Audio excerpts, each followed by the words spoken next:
الشيطان الرجيم.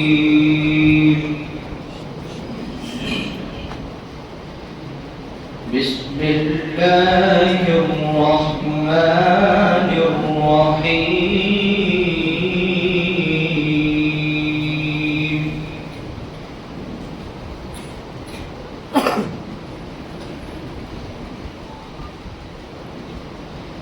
سنة من قد أرسلنا قبلك من رسلنا ولا تجد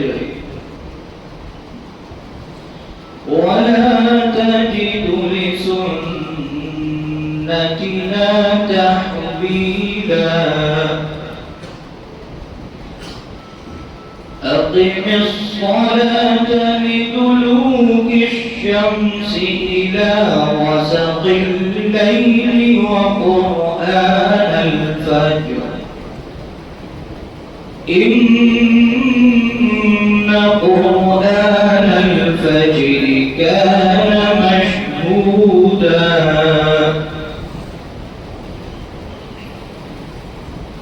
ومن الليل فتهجد به نافلة لك عسى أن يبعثك ربك مقاما محمودا.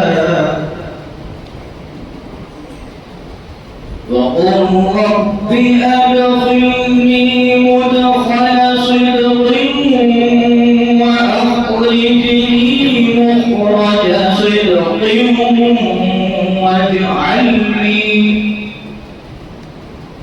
واجعل لي من لدنك سلطانا نصيرا.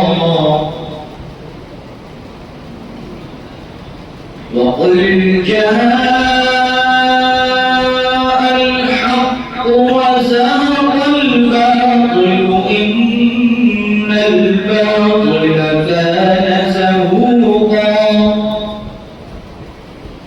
وننزل من القرآن ما هو شفاء ورحمة للمؤمنين ولا يزيد الظالمين إلا خسارا. وإذا أنعمنا على الإنسان أعرض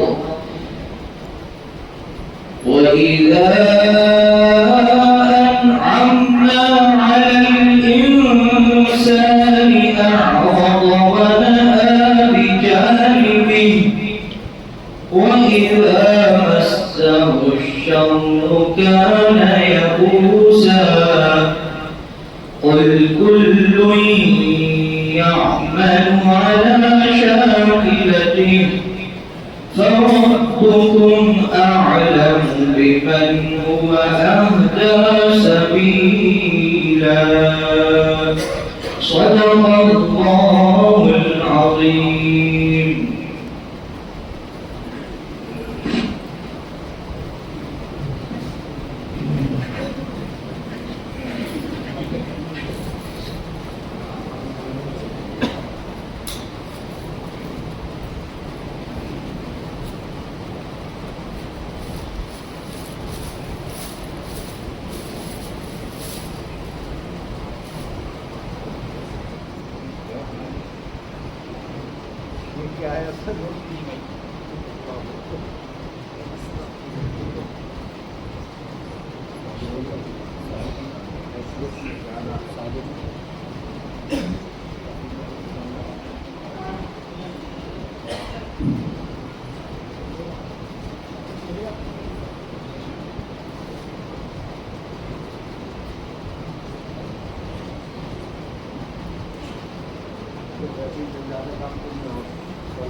الله الرحمن الرحيم الحمد لله نحمده ونستعينه ونستغفره ونؤمن به ونتوكل عليه ونعوذ بالله من شرور أنفسنا ومن سيئات أعمالنا من يهده الله فلا مضل له ومن يضلل فلا هادي له ونشهد أن لا إله إلا الله وحده لا شريك له ونشهد أن سيدنا ومولانا محمدا عبده ورسوله صلى الله تعالى عليه وعلى آله وأصحابه وبارك وسلم تسليما كثيرا. أما بعد فأعوذ بالله من الشيطان الرجيم.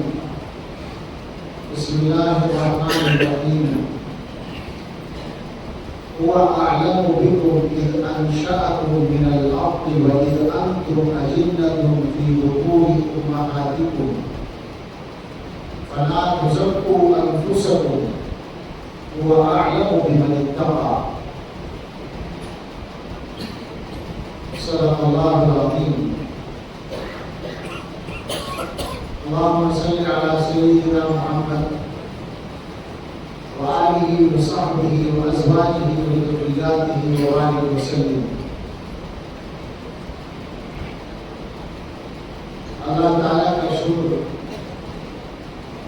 ادا کرتے ہیں، اور اس لیے نہیں کہ ہم شکر ادا کرنے کی طاقت رکھتے ہیں، اس لیے نہیں کہ ہم شکر ادا کرنے کی صلاحیت رکھتے ہیں یا شکر ادا کرنے کے لائق زبان رکھتے ہیں، اس لیے کہ حکم ہے شکر ادا کرنے کا، تو بندے ہیں حکم کی تعمیل کرتے ہیں۔ امام ربانی حضرت مجدد الرسانی رحمۃ اللہ علیہ کا ارشاد ہے کہ بندہ اللہ تعالیٰ کی عبادت جتنی بھی سوال کر کرے، جتنی اچھی کرے، وہ اللہ تعالیٰ کی شان سے بہت نیچے رہتی ہے۔ اللہ کی عظمت شان اس سے براء البراء ثم براء البراء ثم براء البراء۔ اللہ تعالیٰ چونکہ مہربان ہے، رحمان ہے، رحیم ہے، اپنے بندوں کی کمزوری کو جانتے ہیں، اس لیے بندوں کی عبادتوں کو، ان کے شکر کو، ان کے اعمال کو پسند کر لیتے ہیں، قبول کر لیتے ہیں۔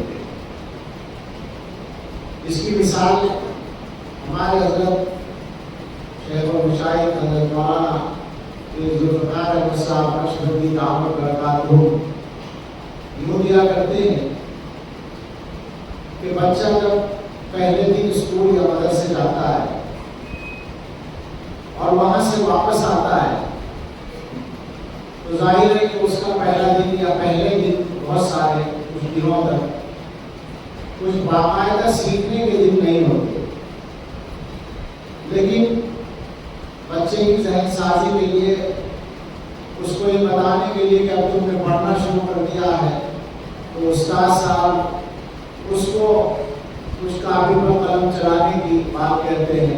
پہلے زمانے میں تختی پر قلم چلانا سکھایا جاتا تھا۔ اب وہ پہلے دن جو بچہ قلم چلاتا ہے وہ ظاہر ہے کہ بالکل ٹیڑھی میڑھی لکیریں ہوتی ہیں، ایک بھی حرف اس میں نہیں بنتا۔ وہ بچہ مدرسے سے اور اسکول سے واپس گھر آتا ہے تو اپنے باپ کو دکھاتا ہے، اپنے ماں کو دکھاتا ہے کہ میں نے یہ لکھا ہے۔ تو آپ سب سمجھ سکتے ہیں اس کیفیت کو کہ ماں باپ اس کی اتنی حوصلہ افزائی کرتے ہیں، تعریف کرتے ہیں کہ تم نے بہت اچھا لکھا ہے، حالانکہ اس نے کچھ بھی نہیں لکھا۔ یہ وہ شفقت ہے، وہ مہربانی ہے جو ماں باپ کے دل میں اللہ تعالیٰ نے رکھی ہے، اور احادیث کی روح سے اللہ تعالیٰ ماں باپ سے 100 گنا زیادہ مہربان ہے، اس سے بھی زیادہ اللہ کی صفات پر کوئی تناسب نہیں لگایا جا سکتا. تو اس لیے اللہ تعالیٰ اپنے بندوں کی چیزوں کو پسند کر لیں یا قبول کر لیں تو یہ بس ان کی رحمت ہے، ان کا کرم ہے. اس لیے ہم مکلف بھی ہیں اور ہمارا فرض بنتا ہے تو ہم شکر ادا کرتے ہیں. ہمیں شکر ادا کرنے میں بھی یہ بتایا گیا کہ چونکہ تم صحیح معنوں میں شکر ادا کرنے کے اہل نہیں ہو تو جب زیادہ ہی شکر ادا کرنا چاہو تو یوں کہا کرو اللہم اعنی علی ذکرک و شکرک و حسن عبادتک. اے اللہ میری مدد کر دیجیے اپنا شکر کرنے میں، اپنے ذکر کرنے میں، اپنی اچھی عبادت کرنے میں.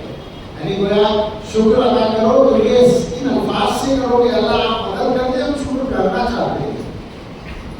تو میں بھی سب کی طرف سے اللہ کی شکر ادا کرتے ہوئے اللہ سے کہتا ہوں اللہم اعنا علی ذکرک و شکرک و حسن عبادتک.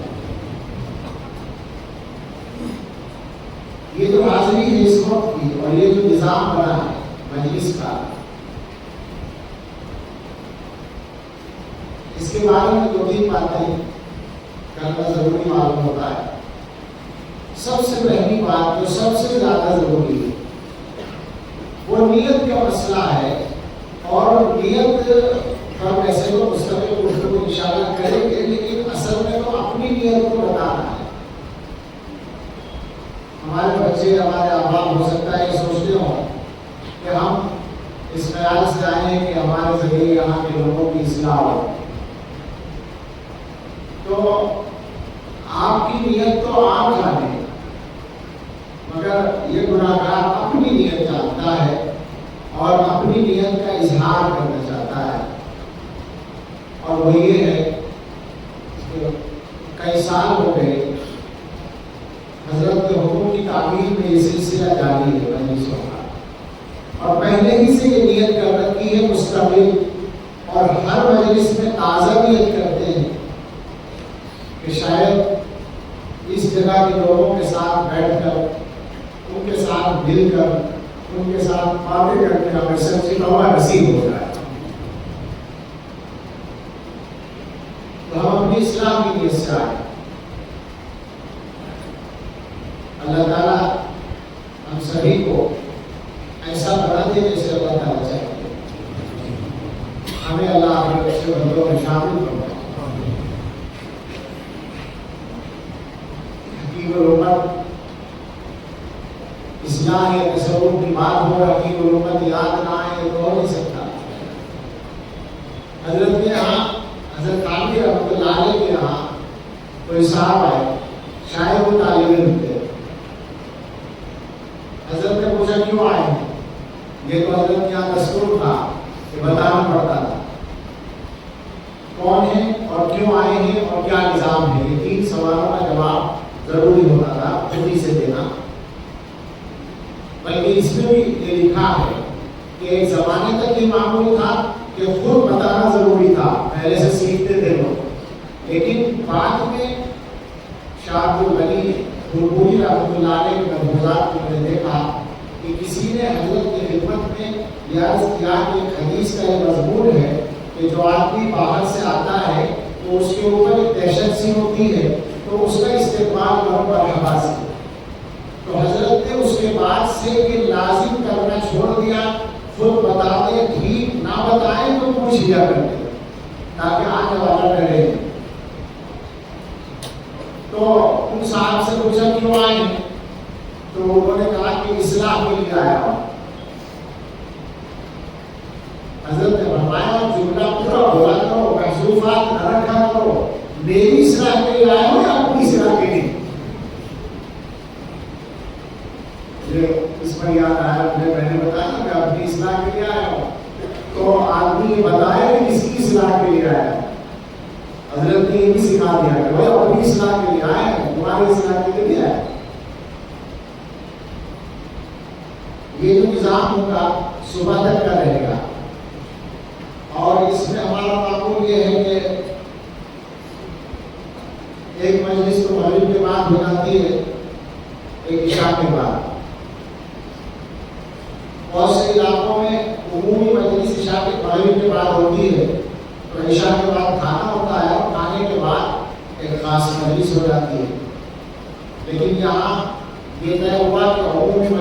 عشاء کے بعد ہوگی. اگرچہ مجمع کو دیکھنے کے بعد اس مجلس کو کیا کہا جائے، اتنی بڑی مجلس ہے ماشاءاللہ آپ حضرات کی برکت سے، لیکن پھر بھی اس وقت مختصر بات ہوگی چونکہ عشاء سے پہلے کھانے کا نظام ہے اور کچھ بات عشاء کے بعد کسی قدر تفصیل سے ہو جائے. موضوع تھوڑا سا الگ ہوگا اور اس کے بعد ملاقاتیں رہیں گے انشاءاللہ. جہاں تک بھی اللہ تعالیٰ ہمت دیں گے حسب ضرورت پھر کچھ دیر آرام کیا جائے گا اور تہجد کے وقت اٹھ کر اللہ تعالیٰ توفیق دیں چند رکعات پڑھ لی جائیں گی. اللہ ہمیں ہمیشہ نصیب فرمائے. اور عام طور سے ہمارا معمول ہے کہ اس وقت صبح صادق سے چند منٹ پہلے ختم خاندان پڑھ کر دعا کر لیتے ہیں. قبولیت دعا کا وقت ہے. ختم خاندان تو کبھی بھی پڑھا جا سکتا ہے، اسی وقت پڑھ لیتے ہیں اور اس کے بعد فجر کی اذان سے نماز تک انفرادی اپنی ضروریات اور معمولات ہوتے ہیں اور فجر کے بعد پھر تھوڑی دیر کچھ عرض کر کے دعا کر لی جاتی ہے، مجلس پوری ہو جاتی ہے. یہ ہمارا نظام ہے اور امید ہے کہ یہاں بھی اسی طرح ہوگا.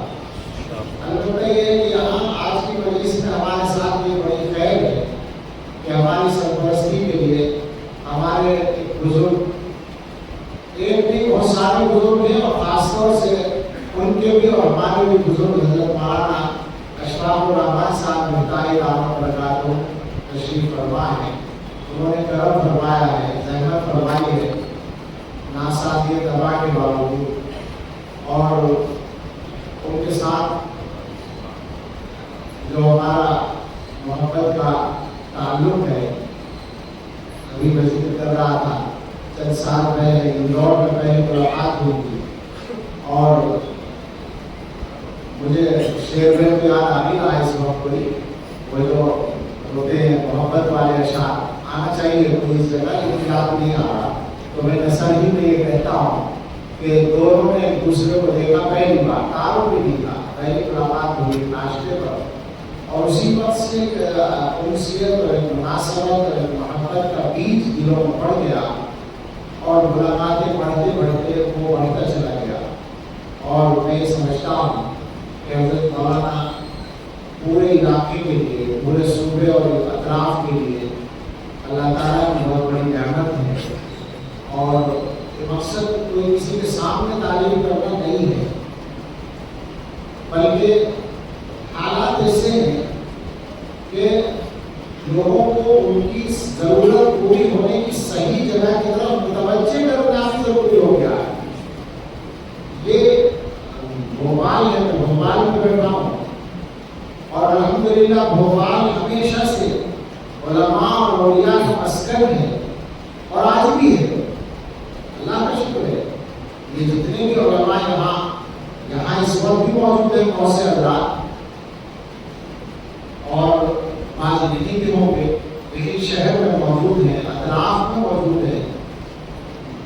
میرا خیال ہے کہ نام بھی لینے میں حرج نہیں ہے. جو علماء اہل حق ہیں یہاں پر، ہمارے مولانا شمس الدین صاحب پیچھے بیٹھے ہیں سیور سے، مولانا محمد احمد صاحب تشریف لائے تھے، حضرت مفتی صاحب کے صاحبزادے مفتی ہمارے رئیس صاحب ہیں، رئیس احمد خان صاحب، مفتی ابوالکلام صاحب ہیں، مولانا قاضی صاحب ہیں، مشتاق صاحب اور کتنے علماء ہیں. چند نام جو جلدی سے یاد آ گئے.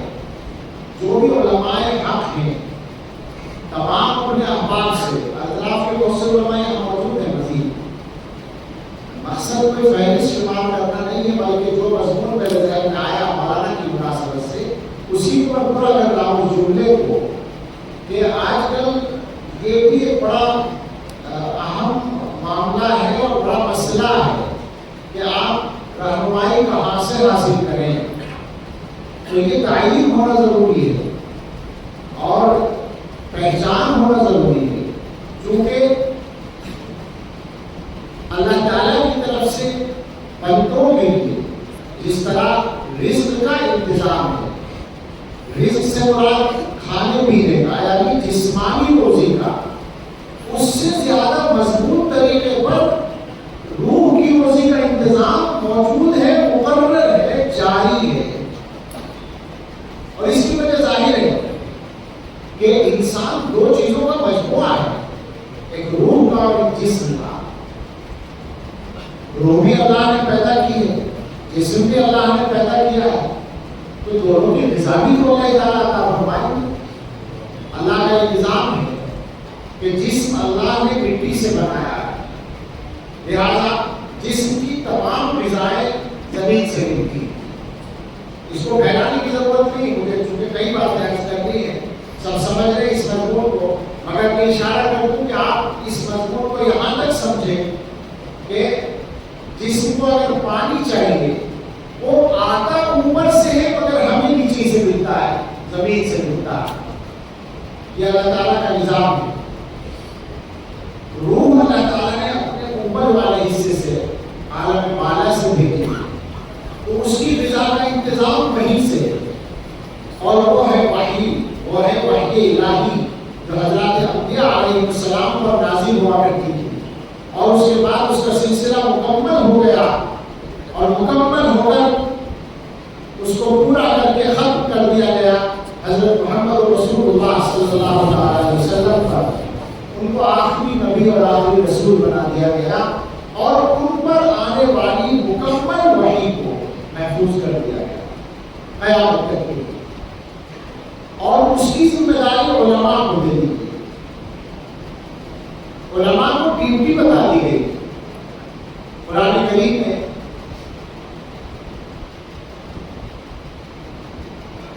علماء بنی اسرائیل کا تذکرہ ہے، وَجَعَلْنَا مِنْهُمْ أَئِمَّةً يَهْدُونَ بِأَمْرِنَا لَمَّا صَبَرُوا وَكَانُوا بِآيَاتِنَا يُوقِنُونَ۔ ہم نے ان میں سے کچھ لوگوں کو امام بنایا، مقتدا بنایا بنی اسرائیل میں سے۔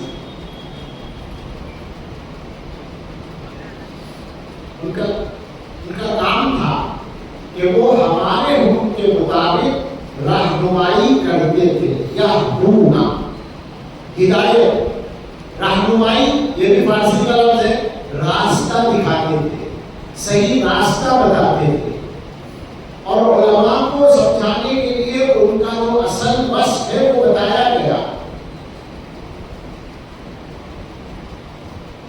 قرآن کریم میں دونوں انداز اختیار کیے گئے ہیں، سیدھے سیدھے مخاطب بھی کیا گیا، اور سابقہ امتوں کا تذکرہ کرنے کے ذکر میں بھی بتایا گیا۔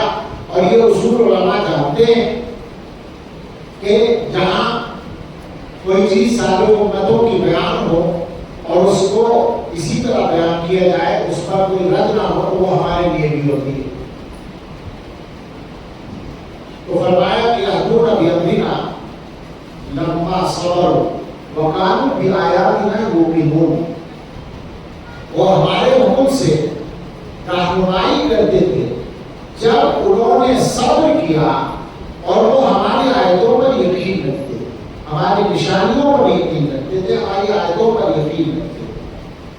بتا دیا گیا کہ آپ سے رہنمائی کا کام اس وقت کیا جائے گا جب آپ کے اندر یہ دو صفات ہوں، ایک صبر ہو اور ایک ایمان ہو۔ اس پر ہم پھر تھوڑی سی شاید بات کریں۔ قرآن کریم میں حضرات انبیاء علیہ السلام کا ذکر کیا گیا، سورہ انبیاء کی بشارت، اور بہت سارے انبیاء کے نام ذکر کرنے کے بعد فرمایا گیا إِنَّهُمْ كَانُوا يُسَارِعُونَ فِي الْخَيْرَاتِ وَيَدْعُونَنَا رَغَبًا وَرَهَبًا وَكَانُوا لَنَا خَاشِعِينَ۔ حضرات انبیاء علیہ السلام جن کا اوپر تذکرہ ہوا، یہ سب خیر کے کاموں میں مسابقت کرتے تھے، ایک دوسرے سے آگے بڑھنے کی کوشش کرتے تھے، اور امید و خوف کے ساتھ ہمیں پکارتے تھے۔ وَقَانُوا لَنَا خَاشِعِينَ، اس کا ترجمہ علماء جانتے ہیں، مگر میں حضرت تھانوی رحمۃ اللہ علیہ کا ترجمہ سناؤں۔ حضرت نے کہا، الفاظ حضرت کے سوچے سنے، ہمارے سامنے دبے رہتے تھے، خاشعین کا ترجمہ، ہمارے سامنے دبتے تھے، دبے رہتے تھے۔ اللہ کے سامنے تو ہر وقت رہتے، یا کوئی وقت ایسا بھی کہ اللہ کے سامنے نہ ہو۔ اس کا مطلب یہ ہے کہ من تواضع للہ، ہمارا مضمون ہے ہر وقت اللہ کے لیے سب جھکائے رہو، اور آئی نہ آنے دو،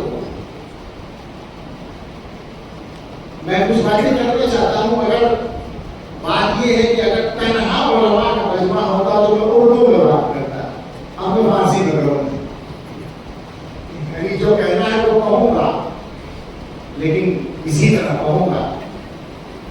سوچے ذرا ہم لوگ،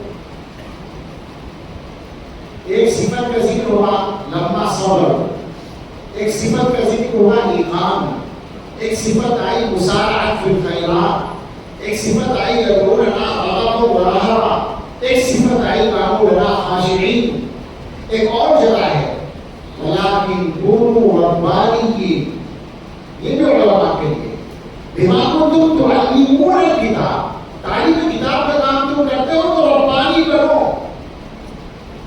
اللہ والے بنو۔ علماء کے لیے قرآن کریم میں اور حضرت محمد رسول اللہ صلی اللہ علیہ وسلم کے اقوال و افعال میں، یعنی آپ کے زبانی ارشادات میں بھی اور آپ کی عملی رہنمائی میں بھی جو کچھ ہے، ہم سمجھتے ہیں کہ اس کا کچھ بھی حصہ اگر ہم لوگ اختیار کر لیں ایمانداری سے، ایمانداری کا لفظ کو کوئی میں صحابات ہے، ایمانداری سے اگر ہم اختیار کر لیں، اور ایمانداری کا کیا مطلب ہے؟ قُلْ إِنَّ صَلَاتِي وَنُسُكِي وَمَحْيَايَ وَمَمَاتِي لِلَّهِ رَبِّ الْعَالَمِينَ،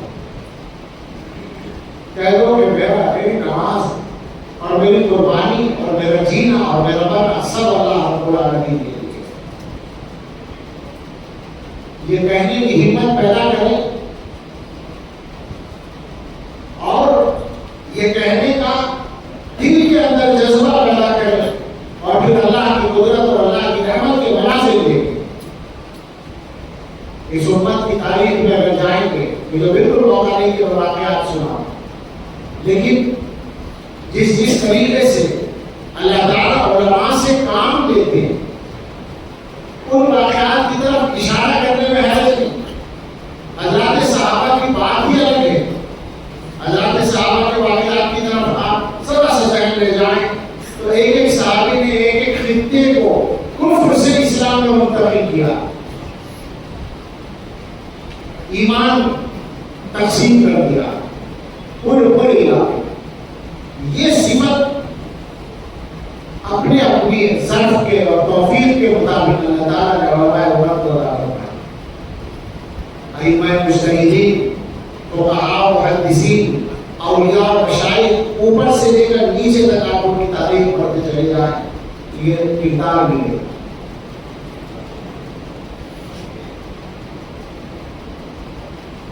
بعض کرداروں کا خیال آ گیا تو میں ذرا سے اشارہ کروں۔ علامہ ابن جوزی کے بارے میں لکھا ہے، ابن جوزی اس امت کے بڑے مصلحین میں سے ہیں۔ مجھ سے جو لوگ پڑھتے ہیں دارالعلوم میں سارا سال سے ان کو یاد ہوگا کہ میں سبق کا کوئی لطیفہ سناتا ہوں تو تقریباً 90% لطیفے علامہ ابن جوزی کے حوالے سے ہوتے ہیں۔ ان کی کتابوں میں باقاعدہ انہوں نے لطیفوں کی کتابیں بھی لکھی ہیں، اور ان کی مثال حضرت تھانوی کی رکھتی ہے مجھے بعد، اصلاح میں بھی اور لطیفوں میں بھی۔ عجیب قسم کی شخصیت ہے ان کی مجلس واعظ سے بعض مرتبہ لوگوں کا جنازہ اٹھتا تھا، دلوں پر اتنا اثر ہوتا تھا کہ انتقال ہو جاتا تھا اللہ کے خوف سے، بدل دیتے تھے آپ کو۔ ہم نے سنا، ہم نے پڑھا، اپنے اساتذہ سے سنا۔ میں صرف یہ اشارہ کر رہا ہوں کہ عالم جب ان شرطوں کو پورا کرتا ہے تو اللہ تعالیٰ اس سے کیا کام دیتے ہیں۔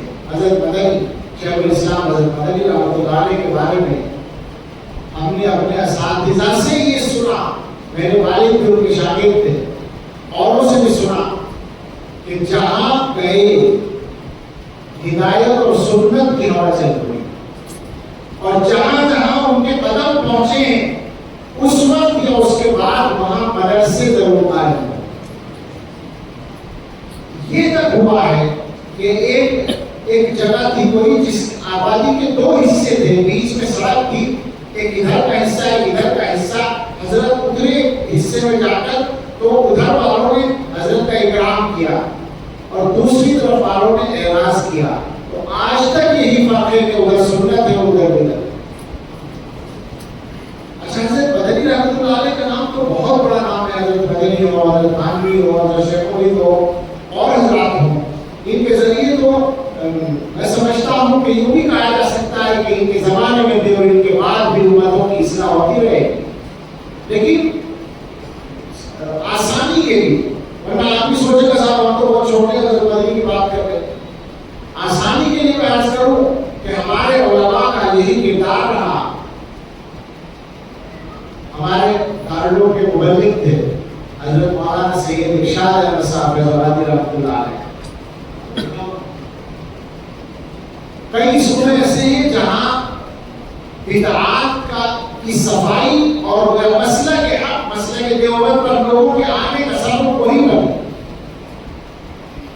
اور جن لوگوں نے دیکھا ان کو معلوم ہوگا، میں نے خوب دیکھا ہے، بہت نازک مزاج تھے، بہت جلدی غصہ آتا تھا، نکیر بھی دعا کرتے تھے۔ حضرت مولانا وسیم صاحب رحمۃ اللہ علیہ کے مزاج تھے، خلیفہ تھے، اور بالکل نور مجسم نظر آتے تھے۔ اذان اور ان کا مسجد میں قدم مستقل معمول تلاوت کرتے رہتے تھے۔ میرج، مہاراشٹر میں میرج اور سانگلی کا قصہ ہے کہ وہاں ایک زمانے میں اپنے لوگ بہت کم تھے، مولانا کا پروگرام رکھا، اب ہر گاؤں سے دو چار جو اپنے لوگ تھے وہ جمع ہو گئے اور ایک جلسہ ہو گیا۔ بدعتیوں نے کسی جوان کو تیار کیا، تقریر چل رہی تھی، مجمع جتنا بھی تھا وہ سامنے آیا اور اس نے نشانہ بنا کر مولانا کی پیشانی پہ پتھر مارا۔ اتنی دور سے پتھر لگا، چوٹ کتنی لگی ہوگی، پیشانی پھٹ گئی، وہ بہنے لگا، مجمع میں غصہ ایک دم پیدا ہوا، وہ لوگ کھڑے ہو گئے کہ کون ہے پکڑو۔ اب آپ دیکھیں مولانا نے بہت جلدی سے اعلان کیا کہ آپ لوگ بیٹھ جائیں، جس نے یہ حرکت کی ہے وہ چل رہا ہے، اور وہ کہہ رہے ہیں کہ جس نے یہ حرکت کی ہے وہ جانتا نہیں، اس نے انجانے میں یہ کام کیا ہے، میں اس کو معاف کرتا ہوں۔ وہاں کے لوگوں نے بتایا، یہاں تو ہو گیا، اور اس کے بعد ان کی ریسنگ ہوئی، جو بھی کچھ ہوا دوائی اور جلسہ بھی۔ شام کو وہ جوان لوگوں کی خوشامد کرتا ہے، جہاں تھا کہ مجھے اس مولوی سے ملا دو، اس سے معافی مانگا، اور وہ آیا، معافی مانگی، اور اس علاقے میں دیوبندیت کا کھوٹا بن گیا، مضبوط ستون بن گیا۔ آپ اپنے علاقے کی مثال لے لیں، مفتی محمود صاحب یہاں کر بیٹھتے تھے اجین میں، اجین کے تو مفتی اندور مہو میں رہتے تھے، سرکاری طور پر ریاست اجین کے مفتی بن کر آئے تھے۔ مفتی محمود صاحب نانوتوی، مفتی محمود صاحب گنگوہی کو تو بہت لوگ جانتے ہیں، مفتی محمود صاحب نانوتوی کو بہت کم لوگ جانتے ہیں، وہ مشاہیر میں شمار نہیں ہے ان کا، مگر تم پوچھو جا کر اندور، حضرت مولانا جانتے ہیں اس بات کو، اندور کے علاقے کے کتنے گاؤں ہیں جہاں کوئی مسئلہ کے حق کا آدمی نہیں تھا، اور آج سینکڑوں گاؤں ہیں مولانا کی مفتی صاحب کی وجہ سے۔ میری ملاقاتیں ہیں ان لوگوں سے جو ان کے تربیت یافتہ لوگ تھے، وہ بابا تھے وہاں پہ پیتمپور میں، کیا نام تھا ان کا، بزرگ تھے، وہ اس سے سنایا کرتے تھے، وہ کہتے تھے کہ جب شروع کی بات تھی تو ہم لوگ تو بالکل جاہلیت کے دور میں تھے، ہماری شادیوں میں طوائفیں بھی آ کر ناچتی تھی، اور ہم مفتی صاحب کو دعوت دیتے تھے، اور وہ کہتے تھے بھائی میں آ جاؤں گا لیکن ذرا ایک طرف بٹھا کے کھلا دینا، ادھر طوائف کا کام چل رہا ہے اور ادھر وہ چپکے سے ایک طرف بیٹھ کے کھانا کھا کے جا رہے ہیں۔ جب اصلاح ہو گئی تو وہ کہتے ہیں کہ ہم نے پوچھا مفتی صاحب سے کہ آپ کیسے برداشت کرتے تھے اس چیز کو، تو انہوں نے کہا کہ کلمہ برداشت کرتا تو تم ٹھیک ہوتے، تمہاری اصلاح کیسے ہو، تمہیں اپنے سے خاموش کرنے کا یہی راستہ تھا۔ ابھی تازہ مفتی عبدالرزاق صاحب کی مثال آپ لے سکتے ہیں رحمۃ اللہ علیہ، اتنا بڑا کام انہوں نے مجھ سے لیا ہے، گاؤں جا کر انہوں نے کام کیا۔ تو مثالوں پر جائیں گے تو مثالیں تو اس امت میں علماء کی بہت زیادہ ہے، یہ امت مالا مال ہے علماء سے اور مقبول علماء سے، لیکن ہمارے لیے ضرورت ہے کہ وہیں آ جائیں۔ اس میں بنیادی بات یجب علی